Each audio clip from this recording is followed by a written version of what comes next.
शांती. आज आहे 7/10/2024 मुरली. महावाक्य आहे, गोड मुलांनो, बाबा आले आहेत तुम्हा मुलांना कुंभी पाक नरकातून बाहेर काढण्यासाठी. तुम्ही मुलांनी बाबांना निमंत्रण देखील यासाठीच दिले आहे. प्रश्न आहे, तुम्ही मुले खूप मोठ्यात मोठे कारीगर आहात. ते कसे? तुमची कारिगिरी कोणती आहे? उत्तर आहे, आम्ही मुले अशी कारागिरी करतो ज्यामुळे सारी दुनियाच नवीन बनते. त्यासाठी आम्ही कोणती वीट अथवा घमेले इत्यादी उचलत नाही, परंतु आठवणीच्या यात्रेद्वारे नवीन दुनिया बनवितो. आम्हाला आनंद आहे की आम्ही नवीन दुनियेची कारागिरी अर्थात सुंदर रचना करत आहोत. आम्हीच मग अशा स्वर्गाचे मालक बनणार आहोत. ओम शांती. गोड गोड रुहानी मुलांप्रती रुहानी बाबा समजावून सांगत आहेत, तुम्ही जेव्हा आपापल्या गावातून निघता तेव्हा हे बुद्धीमध्ये असते की आम्ही शिवबाबांच्या पाठशाळेमध्ये जात आहोत. असे नाही की कोणत्या साधू संत इत्यादीचे दर्शन करण्यासाठी अथवा शास्त्र इत्यादी ऐकण्यासाठी येता. तुम्ही जाणता आम्ही शिवबाबाकडे जात आहोत. दुनियेतील मनुष्य तर समजतात, शिव तर वर राहतात. ते जेव्हा आठवण करतात तेव्हा डोळे उघडे ठेवून बसत नाहीत, ते डोळे बंद करून ध्यानामध्ये बसतात. शिवलिंग बघितलेले असते. शिवाच्या मंदिरात गेले तरी देखील शिवची आठवण करताना वर बघतील, नाही तर मंदिराची आठवण येईल. बरेच जण तर डोळे बंद करून बसतात. असे समजतात दृष्टी कुठे नावारूपामध्ये जर गेली तर आपली साधना भंग होईल. आता तुम्ही मुले जाणता आम्ही सुद्धा शिवबाबांची आठवण करत होतो. कोणी श्रीकृष्णाची आठवण करतात, कोणी रामाची आठवण करतात, कोणी आपल्या गुरुची आठवण करतात. गुरुचे देखील छोटे लॉकेट बनवून घालतात.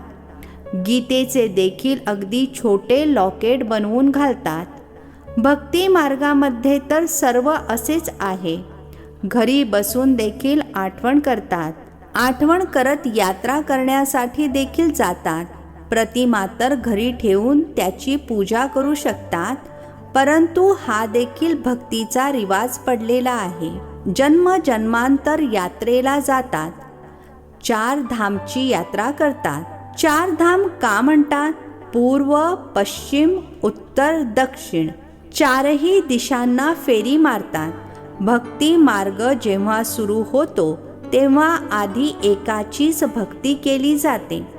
त्याला म्हटले जाते अव्यभिचारी भक्ती. सतोप्रधान होते, आता तर यावेळी तमोप्रधान आहेत. भक्ती देखील व्यभिचारी अनेकांची आठवण करत राहतात. तमोप्रधान 5 तत्वांनी बनलेले शरीर, त्याची देखील पूजा करतात, तर जणू तमोप्रधान भूतांची पूजा करतात. परंतु या गोष्टींना कोणी समजतात थोडेच. भले इथे बसले आहेत, परंतु बुद्धियोग कुठेतरी भटकत राहतो. इथे तर तुम्हा मुलांना डोळे बंद करून शिवबाबांची आठवण करायची नाहीये. तुम्ही जाणता बाबा खूप दूरच्या देशाचे रहिवासी आहेत. ते येऊन मुलांना श्रीमत देतात. श्रीमतावर चालल्यानेच श्रेष्ठ देवता बनाल. देवतांची सर्व राजधानी स्थापन होत आहे. तुम्ही इथे बसून आपले देवी देवतांचे राज्य स्थापन करत आहात. अगोदर तुम्हाला थोडेच माहीत होते की ते कसे स्थापन होते. आता जाणता बाबा आमचे पिता देखील आहेत. शिक्षक बनून शिकवतात आणि मग सोबत देखील घेऊन जातील, सद्गती करतील. गुरु लोक कोणाची सद्गती करत नाहीत. इथे तुम्हाला समजावून सांगितले जाते, हे एकच पिता, शिक्षक आणि सद्गुरू आहेत. बाबांकडून वारसा मिळतो. सद्गुरू जुन्या दुनियेमधून नवीन दुनियेमध्ये घेऊन जाणार. या सर्व गोष्टींना वृद्ध माता तर समजू शकणार नाहीत. त्यांच्यासाठी मुख्य गोष्ट आहे स्वतःला आत्मा समजून शिवबाबांची आठवण करायची आहे. आम्ही शिवबाबांची मुले आहोत. आम्हाला बाबा स्वर्गाचा वारसा देतात. वृद्ध मातांना मग अशा बोबड्या भाषेमध्ये बसून समजावून सांगितले पाहिजे. हा तर प्रत्येक आत्म्याचा अधिकार आहे बाबांकडून वारसा घेणे. मृत्यू तर समोर उभा आहे. जुनी दुनिया तीच परत नवीन जरूर बनणार आहे. नवीन जुनी बनते. घर तयार होण्यासाठी किती थोडे महिने लागतात आणि मग जुने होण्यासाठी 100 वर्ष लागतात. आता तुम्ही मुले जाणता ही जुनी दुनिया आता नष्ट होणार आहे. हे युद्ध जे आता होते ते मग 5000 वर्षांनंतर पुन्हा होईल. या सर्व गोष्टी वृद्ध माता तर समजू शकणार नाहीत. हे मग ब्राह्मणीचे काम आहे त्यांना समजावून सांगणे. त्यांच्यासाठी तर एकच शब्द पुरेसा आहे. स्वतःला आत्मा समजून बाबांची आठवण करा. तुम्ही आत्मे परमधाममध्ये राहणारे आहात. मग इथे शरीर घेऊन पाठ बजावता. आत्मा इथेच दुःखाचा आणि सुखाचा पाठ बजावते. मूळ गोष्ट बाबा सांगतात, माझी आठवण करा आणि सुखधामची आठवण करा. बाबांची आठवण केल्याने पापे नष्ट होतील आणि मग स्वर्गामध्ये याल. आता जेवढी जो आठवण करेल तेवढी पापे नष्ट होतील. वृद्ध मातांना तर सवय झाली आहे. सत्संगामध्ये जाऊन कथा ऐकतात. त्यांना मग वारंवार बाबांची आठवण करून द्यायची आहे. शाळेमध्ये तर अभ्यास शिकायचा असतो, कथा ऐकायची नसते. भक्ती मार्गामध्ये तर तुम्ही पुष्कळ कथा ऐकल्या आहेत, परंतु त्याने काहीही फायदा होत नाही. घाणेरड्या दुनियेतून नवीन दुनियेमध्ये तर जाऊ शकत नाही. मनुष्य तर ना रचयिता पित्याला ना रचनेला जाणत. नेती नेती अर्थात आम्हाला ठाऊक नाही म्हणतात. तुम्ही देखील आधी जाणत नव्हता. आता तुम्ही भक्ती मार्गाला चांगल्या प्रकारे जाणले आहे. घरामध्ये देखील बऱ्याच जणांकडे मूर्त्या असतात. वस्तू तीच आहे. काही पती देखील पत्नीला म्हणतात, तू घरामध्ये मूर्ती ठेवून त्याची पूजा करत बस. बाहेर त्रास सहन करण्यासाठी का जातेस? परंतु तिची भावना असते. आता तुम्ही समजता तीर्थयात्रा करणे म्हणजे भक्ती मार्गातील त्रास सहन करणे आहे. अनेकदा तुम्ही 84चे चक्र फिरले आहात. सतयुग त्रेतामध्ये तर कोणती यात्रा असत नाही. तिथे कोणते मंदिर वगैरे असत नाही. या यात्रा इत्यादी सर्व भक्ती मार्गामध्येच करतात. ज्ञान मार्गामध्ये हे सर्व काही करत नाहीत. त्याला म्हटले जाते भक्ती.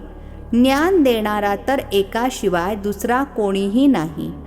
ज्ञानाद्वारे सद्गती होते. सद्गती दाता एक बाबाच आहेत. शिवबाबांना काही श्री श्री म्हणत नाहीत. त्यांना अशा टायटलची अर्थात उपाधीची आवश्यकताच नाही. त्यांना म्हणतातच शिवबाबा. ही तर स्तुती करतात. तुम्ही बोलावता, शिवबाबा आम्ही पतित बनलो आहोत, आम्हाला येऊन पावन बनवा.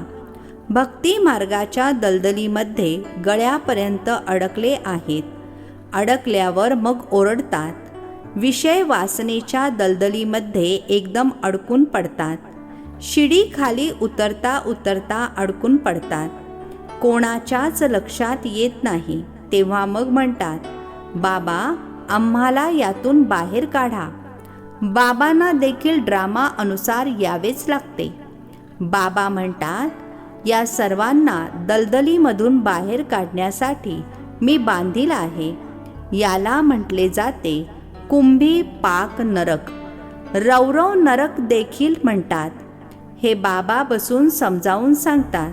त्यांना अर्थात दुनियावाल्यांना थोडेच हे समजते. तुम्ही बाबांना पहा कसे निमंत्रण देता. निमंत्रण तर कोणत्या लग्न समारंभ इत्यादीमध्ये दिले जाते. तुम्ही म्हणता, हे पतित पावन बाबा, या पतित दुनियेमध्ये रावणाच्या दुनियेमध्ये या. यामध्ये आम्ही गळ्यापर्यंत अडकलेलो आहोत. बाबांशिवाय दुसरे कोणीही काढू शकणार नाही. म्हणतात देखील, दूर देशाचे राहणारे शिवबाबा हा रावणाचा देश आहे. सर्वांची आत्मा तमोप्रधान झाली आहे म्हणून बोलावतात देखील की येऊन पावन बनवा. पतित पावन सीताराम असे गात आळवत राहतात. असे नाही की ते पवित्र राहतात. ही दुनियाच पतित आहे, रावण राज्य आहे. यामध्ये तुम्ही अडकून पडले आहात. तर मग तुम्ही मला हे निमंत्रण दिले आहे, बाबा येऊन आम्हाला कुंभी पाक नरकातून बाहेर काढा. तर बाबा आले आहेत. तुमचे किती आज्ञाधारक सेवक आहेत. ड्रामामध्ये अपार दुःख तुम्हा मुलांनीच बघितली आहेत. वेळ पुढे सरकत राहतो. एक सेकंद दुसऱ्याशी मेळ खाऊ शकत नाही. आता बाबा तुम्हाला लक्ष्मीनारायणासारखे बनवत आहेत. मग तुम्ही अर्धा कल्प राज्य करणार. स्मृतीमध्ये आणा. आता वेळ फार थोडा आहे. मृत्यूचे तांडव सुरू होईल तेव्हा मनुष्य गोंधळून जातील. थोड्याच वेळात काहीही होईल. अनेकांचे तर केवळ आवाज ऐकूनच हार्टफेल होईल. असे मरतील की काही विचारू नका. बघा, वृद्ध माता पुष्कळ आल्या आहेत. बिचाऱ्या काहीच समजू शकत नाहीत. जसे तीर्थयात्रेला जातात ना, तर एकमेकांना बघून आम्ही देखील येतो असे म्हणून यायला तयार होतात. आता तुम्ही जाणता, भक्ती मार्गातील तीर्थयात्रेचा अर्थच आहे खाली उतरणे, तमोप्रधान बनणे. तुमची मोठ्यात मोठी यात्रा ही आहे, ज्याने तुम्ही पतित दुनियेमधून पावन दुनियेमध्ये जाता. तर या मुलींना थोडी तरी शिवबाबांची आठवण करून देत राहा. शिवबाबांचे नाव लक्षात आहे. थोडे जरी ऐकतील तर स्वर्गामध्ये येतील. हे फळ जरूर मिळणार आहे. बाकी पद तर मिळणार आहे अभ्यासाने. त्यामध्ये खूप फरक पडतो. उच्च ते उच्च आणि मग कनिष्ठ ते कनिष्ठ. रात्रंदिवसाचा फरक पडतो. कुठे पंतप्रधान, कुठे नोकर चाकर. राजधानीमध्ये नंबरवार असतात. स्वर्गामध्ये देखील राजधानी असेल, परंतु तिथे पाप आत्मे घाणेरडे विकारी असणार नाहीत. ती आहेच निर्विकारी दुनिया. तुम्ही म्हणाल, आम्ही हे लक्ष्मीनारायण नक्की बनणार. तुम्हाला हात वर करताना पाहून सर्व वृद्ध माता देखील हात वर करतील. समजत काहीच नाहीत तरी देखील बाबांकडे आल्या आहेत, तर स्वर्गामध्ये तर जातील. परंतु सर्वजणी अशा अर्थात लक्ष्मीनारायण थोड्याच बनतील. प्रजा देखील बनेल. बाबा म्हणतात, मी गरिबांचा कैवारी आहे. तर बाबा गरिबांना पाहून खुश होतात. भले कितीही मोठ्यात मोठे श्रीमंत पदमपती आहेत, त्यांच्यापेक्षा देखील हे गरीब 21 जन्मांसाठी उच्च पद प्राप्त करतील. हे देखील चांगले आहे. वृद्ध माता जेव्हा येतात तेव्हा बाबांना आनंद होतो की श्रीकृष्णपुरीमध्ये तर जातील ना. ही आहे रावणपुरी. जे चांगल्या रीतीने शिकतील ते श्रीकृष्णाला देखील मांडीवर खेळवतील. प्रजा थोडीच आत येऊ शकेल. ते तर कधीतरी दर्शन घेतील. जसे पोप खिडकीतून दर्शन देतात, तर दर्शन घेण्यासाठी लाखोंनी गोळा होतात, परंतु त्यांचे आपण काय दर्शन घेणार. सदा पावन तर एक बाबाच आहेत, जे येऊन तुम्हाला पावन बनवतात. साऱ्या विश्वाला सतोप्रधान बनवतात. तिथे ही 5 भूते असणार नाहीत. 5 तत्व देखील सतोप्रधान बनतात. तुमची गुलाम बनतात. कधीही अशी गरमी होणार नाही ज्यामुळे नुकसान होईल. 5 तत्व देखील कायद्यानुसार चालतात. अकाली मृत्यू होत नाही. आता तुम्ही स्वर्गामध्ये जात आहात, तर नरकातून बुद्धियोग काढून टाकायला पाहिजे. जसे नवीन घर बनवतात तर जुन्यामधून बुद्धी निघून जाते. बुद्धी नवीन घरामध्ये जाते. ही तर मग आहे बेहदची गोष्ट. नवीन दुनियेची स्थापना होत आहे. जुन्या दुनियेचा विनाश होणार आहे. तुम्ही आहात नवीन दुनिया स्वर्ग बनविणारे. तुम्ही अतिशय उत्तम कारागीर अर्थात उत्तम रचनाकार आहात. स्वतःसाठी स्वर्ग बनवत आहात. किती महान उत्तम कारागीर आहात. आठवणीच्या यात्रेद्वारे नवीन दुनिया स्वर्ग बनवता. थोडी जरी आठवण कराल तर स्वर्गामध्ये याल. तुम्ही गुप्त वेशामध्ये आपला स्वर्ग बनवत आहात. तुम्ही जाणता आपण या शरीराला सोडून मग जाऊन स्वर्गामध्ये निवास करणार. तर अशा बेहदच्या बाबांना विसरता कामा नये. आता तुम्ही स्वर्गामध्ये जाण्यासाठी शिकत आहात. आपली राजधानी स्थापन करण्यासाठी पुरुषार्थ करत आहात. ही रावणाची राजधानी नष्ट होणार आहे. तर आतून किती आनंद झाला पाहिजे. आपण तर हा स्वर्ग अनेक वेळा बनवला आहे. राज्य घेतले आणि मग गमावले आहे. याची जरी आठवण केली तरी खूप चांगले. आपण स्वर्गाचे मालक होतो. बाबांनी आम्हाला असे बनवले होते. बाबांची आठवण कराल तर तुमची पापे भस्म होतील. किती सहजपणे तुम्ही स्वर्गाची स्थापना करत आहात. जुन्या दुनियेच्या विनाशासाठी कितीतरी गोष्टी पुढे येत राहतात. नैसर्गिक आपदा, मुसळ अर्थात मिसाईल्स इत्यादीद्वारे सारी जुनी दुनिया नष्ट होईल.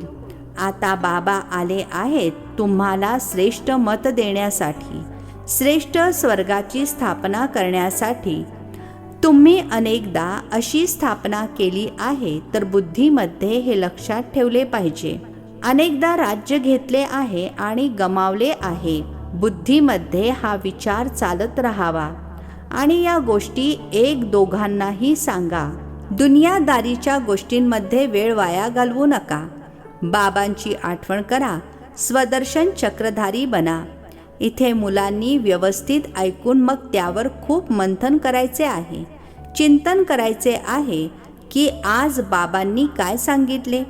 शिवबाबांची आणि वारशाची तर जरूर आठवण केली पाहिजे. बाबा तळहातावर बहिष्ठ अर्थात स्वर्ग घेऊन आले आहेत. तर पवित्र देखील बनायचे आहे. पवित्र बनला नाहीत तर दंड भोगावा लागेल. पद देखील खूप कमी दर्जाचे मिळवणार. स्वर्गामध्ये उच्च पद प्राप्त करायचे असेल तर चांगल्या प्रकारे धारणा करा. बाबा रस्ता तर खूप सोपा सांगतात. अच्छा, गोड गोड. खूप खूप वर्षांनंतर भेटलेल्या मुलांप्रती मात पिता बापदादांची प्रेमपूर्वक आठवण आणि सुप्रभात. आत्मिक पित्याचा आत्मिक मुलांना नमस्ते. आम्हा आत्मिक मुलांचा आत्मिक पित्याला नमस्ते. धारणेसाठी मुख्य सारांश आहे. पहिला पॉइंट आहे बाबा जे सांगतात ते व्यवस्थित ऐकून नंतर त्यावर मंथन करायचे आहे. दुनियादारीच्या गोष्टींमध्ये आपला वेळ वाया घालवायचा नाही. दुसरा पॉइंट आहे बाबांच्या आठवणीमध्ये डोळे बंद करून बसायचे नाही.